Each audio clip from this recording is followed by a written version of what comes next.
So one more topic I want to get to before we get to the top 25 and the 247 sports rankings without the Pac-12 and the Big Ten a part of it is Lane Kiffin having an interesting comment about transfers. So I'm going to read this paragraph ESPN to you and the quote that he gave to the SEC network about what he thinks is a good idea.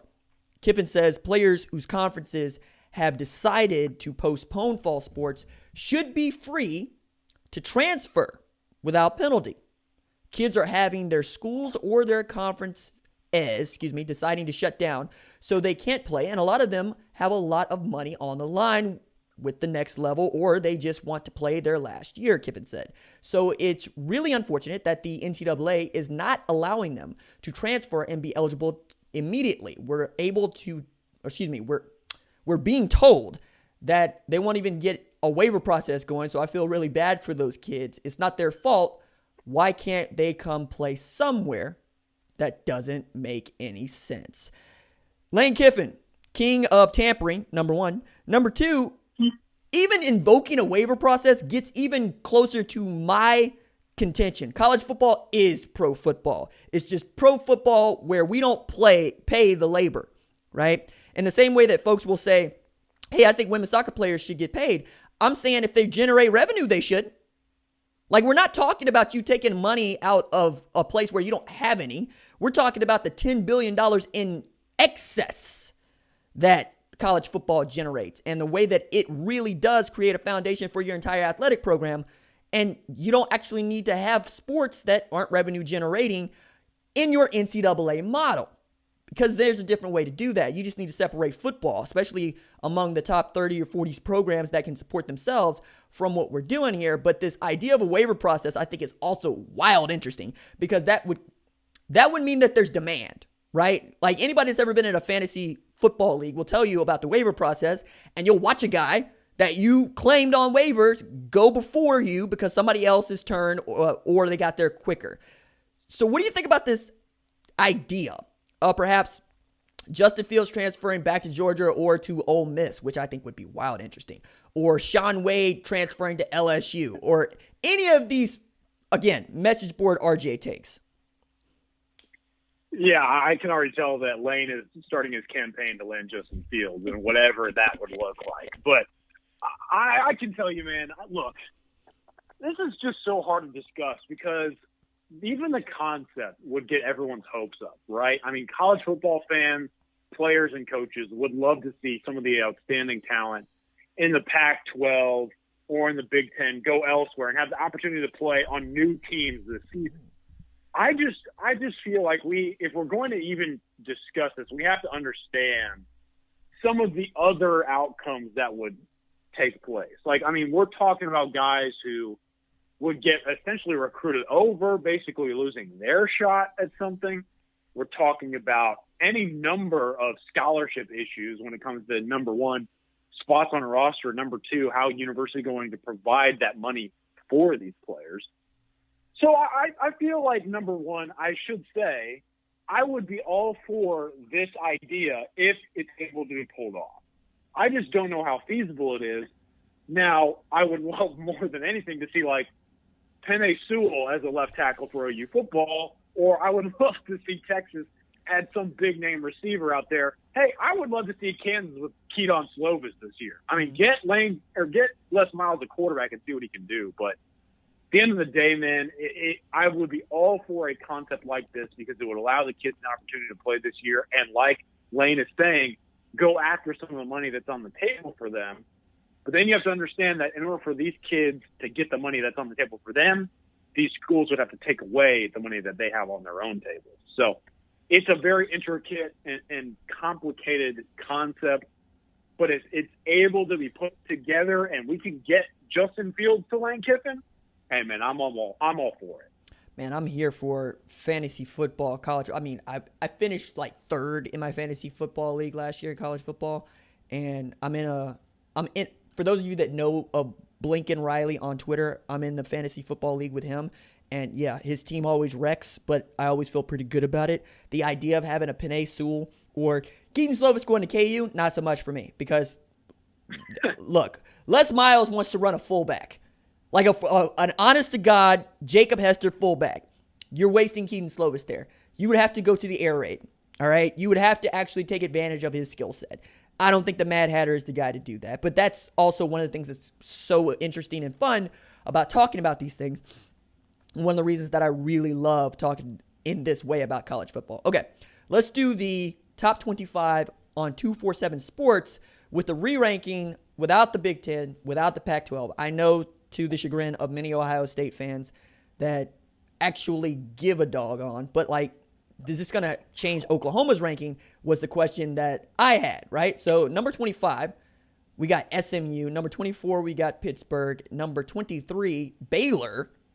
Number 22, Kentucky. Number 21, Miami. And number 20, Texas Christian. What do you think about those first five there? Obviously, TCU is kind of my squad. If anyone has kept up with our podcast, I'm a big Horned Frog guy this year, so I'm there with TCU at number 20. I also feel like Miami at number 21.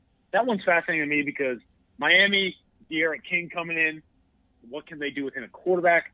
I know that they've had some issues with some opt-outs, but we'll see what happens. Baylor, Kentucky, Pitt. I'm all for those guys being in the rankings. Then 25 SMU. I love what SMU is accomplishing as a program right now, so I'm for the Mustangs getting into that final slot. Man, I'm not sure about this Baylor or Kentucky thing. I'm going to have to look at the rest of the rankings before I actually give a thought here. But, like, I can already think of some teams that I got ranked ahead, like Memphis, for instance, right? Kansas State has been able to show people some things. Like, that's a better football team than Miami was last year. And to your point about Miami, Greg Rousseau not playing is going to hurt you, right? But you get Quincy Roche, who led the American in sacks and was Defensive Player of the Year in that conference. Bubba Bolden is ready to go, right? You get Jalen Phillips ready to go. And maybe you find something that you can do with Tate Martell that benefits the offense for once. And then, of course, with Texas Christian, yeah, we're of the same mind there. Like, the futures came out from Bet Online about Big 12 conference champions, and it was predictable with Oklahoma getting the best odds, Texas getting the second best odds, Oklahoma State getting the third best odds. But at 20-1, there was Texas Christian. I'm like, there's the value. Take them. So at number 19, we got Vatech. Number 18, Iowa State. Number 17, Louisville. Number 16, Memphis. There they are. Number 15, Tennessee. What do you think about that? Obviously, so I know you like Memphis, and if I remember correctly, you're also a Louisville guy as well. I like those two standings. I'm sure you'll be able to expand on them, but I would take Iowa State at number 18 as a pretty good slot for them. I think the Cyclones, obviously, Brock Purdy and Breece Hall, man, those are two absolute dudes. And then they have some nice pieces around them offensively, and obviously that defense is going to be very sound. If Iowa State's offensive line can put it together, Cyclones could easily get even higher than 18, so I am fascinated by that squad. And then Tennessee at 15, man, I think it's a good spot for the Volunteers. I'm not a huge Tennessee guy, but I also feel like they definitely should be in that kind of range. So right there, number 15, I don't blame the national guys for putting them there. Look, man, I'm on it with Memphis and Louisville. Javian Hawkins is an absolute dude. Tutu Atwell has 4.2 speed. And Louisville is ranked like number 13th in returning production. If somebody's going to challenge Clemson, it might as well be Louisville, right? North Carolina, I understand, is getting a lot of praise, and it should, because even I would probably pick North Carolina over Louisville. But Louisville is in that Texas Christian category for me of they're my dark horse to win the conference championship. I really, really love Scott Satterfield's like putt-putt offense. It's just fun to watch. They run a lot of that zone. They run a lot of quarterback. Quarterback's basically got to be a fighter pilot, right? Because that dude's going to get knocked out, and he's got to be able to make that pitch. And if you're making that pitch to Javian Hawkins or Tutu Atwell, I'm good with it. And then Memphis, you get Brady White back. He's good. He's real good, right? He's real good. Right? And then Kenneth Gainwell. He's the best tailback outside of the Power 5, and he might be one of the better tailbacks in college football. 1,400 yards rushing, 51 catches last year for 610 yards. And then DeMonte Cox, it's his turn, right? 76 catches, 1,276 yards last year. I'm here for the Memphis experience as much as anything else. And between Memphis and Southern Methodist, You have worthy challengers, once again, to Central Florida, who's going to return a Dylan Gabriel. I don't know what to do with Tennessee at 15. I don't know, man. Because Marquez Callaway, Juwan Jennings, they're gone. I don't believe in the Jarrett Guantanamo experience. And I don't believe in Harrison Bailey at quarterback, though that offensive line is nasty. Ty Chandler, Eric Gray. I mean, but which 15, really? That what you got? I wouldn't blame anyone who wanted to put Memphis over Tennessee right now. Okay. I just feel like Grady White with the quarterback position, he is an absolute baller. Obviously, Memphis has a lot of returning offensive weapons. And I'm kind of with you, man. Tennessee, really an unknown going into the year because obviously they kind of got hot towards the end of last season, but they were stumbling to begin the year. So I don't know. It's a hard read, but 15 is I don't want to call it surprising, but it's definitely something I'm going to be following whenever the season starts. Yeah, man. As soon as SEC East Division starts playing, they're going to get mopped. All right, so we go from there to number 14, Cincy, number 13, Central Florida, number 12, North Carolina, number 11, Auburn, and number 10, Oklahoma State. Where you at with those? So, okay, I love Cincy and UCF right there. Cincy's got a good squad, man. I like them. Obviously, we've talked about UCF in the past. They're getting the quarterback back. They're also potentially getting Mackenzie Milton back. There's experience there. I know you're a big Auburn Tigers guy. You touched on them last podcast. So maybe 11 right there is a little bit surprising. But for me, I mean, the highlight here has to be North Carolina because I've touched on it a couple of times. North Carolina is going to basically get a cakewalk in the ACC schedule this season. If everything holds true, they will be able to dodge Clemson. They'll be able to dodge Notre Dame. They'll basically really only have to worry about like Virginia Tech and Pitt. And while those are decent quality opponents, I mean, you can't really hurt yourself if you would be facing number 24 and number 19 if you're in the top 12. And obviously with experience coming back at quarterback, Matt Brown's got that program rolling. I really like the Tar Heels to make a deep run this season with a very strong record and skyrocket up the standings. So number 12 is probably a good spot to have them to begin, but they could easily be much higher than that. And then quickly to touch on Oklahoma State, top 10, I like it. I think when you look at the teams above them that we'll get to, that's probably where the Cowboys should be right now. Things will obviously shake out with the rest of those squads, but top 10 for me is where Oklahoma State should be. I will not stand for this Auburn disrespect, for this North Carolina disrespect.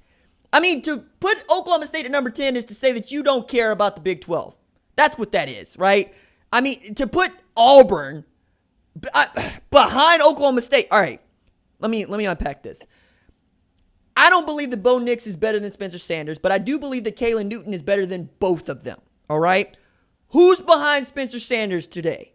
Number 1. Number 2, cool. You want to give the tailback edge to Chuba Hubbard? That's fine by me. They got 3 of them at Auburn. We know what they got at North Carolina. And more than that, every time we have conversations about Auburn, people are like, I just don't know how they're going to do this and how they're going to win. To your point about Cincy, anybody that's ever been in a rock fight will tell you what it's like to get hit with a rock. It doesn't feel good. That's how Cincy plays football, right? They want to pick up a big rock, and they want to lug it at your face, right? Meanwhile, Auburn's going to be able to watch this trickeration. And how do you get this disrespect when you win your rivalry game against a team that won 11 games and mopped the floor with Michigan in the Citrus Bowl? Meanwhile, who the hell is Oklahoma State beat? They couldn't beat Oklahoma, right? They tried to get beat down by Iowa State, right? And then you go against an ampersand U team, which I got to believe they're probably going to rank into the top 10 to prove my point that care about the SEC and not a whole hell of a lot else. What else? I mean, no. Put Auburn in that 10 spot or North Carolina. I won't fight you. But the best I could see for Oklahoma State is 12, and that's assuming that Spencer Sanders ain't one of the worst quarterbacks in the NFL, in the college football like he was last year. So, I'm not with it. I'm not with it at all. All right, so number 9, we got Texas. Number 8, there they are, ampersand U, Texas A&M. Number 7, LSU, which I got a problem with. Number 6, Notre Dame. And number 5, Oklahoma. So Oklahoma moves up a couple of spots thanks to, Ohio State and Penn State not playing football this year, so we think. What do you think about those 5? Yeah, so we touched on it a little bit last time around. The Texas A&M debate is fascinating. I like the fact that they kind of roll with A&M because I like Texas A&M, and I still feel like Texas kind of has to prove itself right now. And then for me, when you're looking at the rest of this thing, LSU, like I kind of said last time, I'm not a huge LSU guy going into this year. I mean, obviously Jamar Chase, he's an extreme talent, but LSU's offensive line, yes, they won the Joe Moore Award, but they were not that good if you look at them statistically. And then they lose a couple of pieces on that offensive line. Miles Brennan is going to have to prove himself quickly, especially with this SEC schedule. And then I don't know, man. I need to see what else they can do defensively with some of those top-tier defensive talent guys gone. And so as a result, LSU, number 7, I understand it's kind of a name brand factor here, but I don't know. I'm not a huge LSU guy right now. Notre Dame at 6, yeah, I mean, I get it. But for me, OU at number 5, that's going to be the battle, is where will Oklahoma be inside or outside the top 4? Here, 24/7 has them at number 5. I could exchange them with Florida or Georgia. Obviously, we'll touch on them. But for me, OU at number 5 could easily change as they try and win another Big 12 championship. I look at this ranking for ampersand U. I look at this ranking for LSU, and I say this slander of the ACC and the Big 12 will not stand.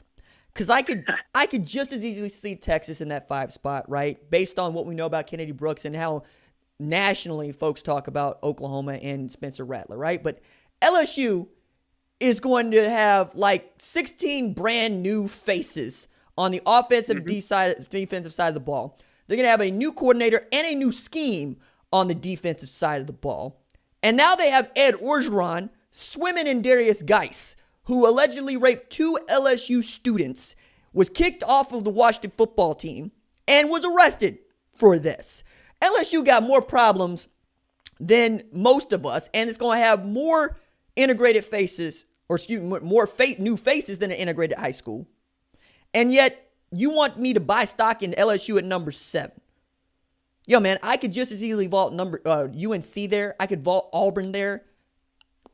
I can make an argument that Oklahoma State is a better football team than LSU this year. I don't know Miles Brennan. All I know is Jamar Chase, Terrace Marshall. That's it, right? I don't know your linebacking core. Not really. Kerry Vincent just opted out, and everybody wants to tell me how they didn't need him in the first place, and I'm going, okay, sure. You're asking Derek Stingley Jr. to carry the load as a true sophomore. Fine, whatever, that's cool. You're asking Jabril Cox to show that he's the dude that you expect him to be at North Dakota State. I just don't buy it at number 7. I'm selling it. Like, I still think they could catch 5 losses this year, even in a conference-only schedule. Right? Now, they get Missouri coming to Tiger Stadium, but you saw what Eli Drinkwitz was able to do at Appalachian State. Okay?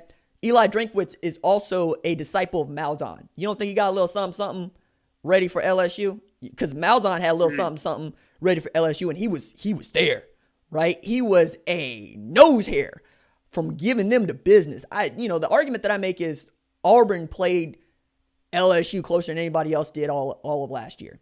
Now, Derek Brown is gone. We know about the middle, but you know me, man. I'm going to pick them. And I think that Eli Drinkwitz knows what he's doing at Missouri. I've heard good things coming out of Missouri about him, and they look like they want to play a little football. So number 4, we got the Gators. Number 3, we got Georgia. Number 2, we got Bama. And number 1, we have Clemson. I don't see a whole hell of a lot to argue about there. What about you? Me either. And I had, obviously, Oklahoma ahead of Florida just barely. If you would have asked me this question a week ago before the Kennedy Brooks news, I would have probably had Oklahoma ahead of Florida still. But with Kennedy Brooks opting out, I now give the Gators the advantage. I mean, they obviously are returning some nice pieces offensively. Kyle Trask is a very good quarterback, some experience on the offensive line, and defensively, they're going to have some dudes there in the secondary, which is key. And so as a result, I continue to say this, man, if Florida gets some of those transfers that they got because they went out and got some dudes in the portal, if they get all those guys eligible and ready to roll, Florida can make a ton of noise. I still felt like Oklahoma had the advantage, but with the loss of Kennedy Brooks, They slip up one time in the Big 12 Conference, Florida could easily make a running here. And then, obviously, Georgia, number 3. I'm not going to complain. They could easily be number 2, in my opinion. Alabama, number 2. I'm all for it because that is a loaded squad. It will just roll on the quarterback position and how that pans out. Number 1, Clemson, easy for me. I think all in all, this top 4, pretty solid, and I don't think you can really bring up any counter arguments to go against it. Nah, man, I'm with you on that, in that Alabama is going to be good with Mac Jones. They could be great with Bryce Young. Kyle Trask is in a prove-it season, not unlike Justin Herbert was a year ago.